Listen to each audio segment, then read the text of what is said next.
Hey guys, so I've got the beautiful vintage Coach chunky case to share with you today, style number 7165.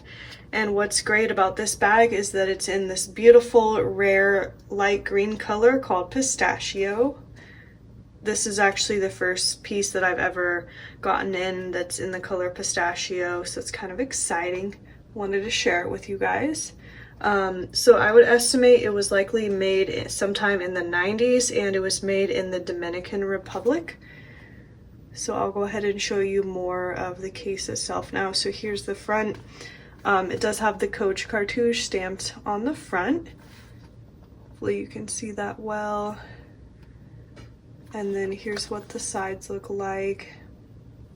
And then here's the back. And it does have a zip closure up top. And then here's the inside.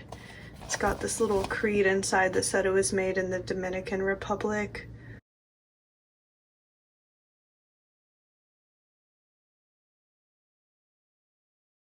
So yeah, it's a great little bag.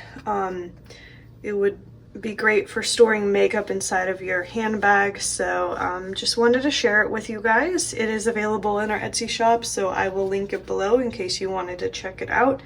But otherwise, thanks for watching, and I'll see you guys in our next video.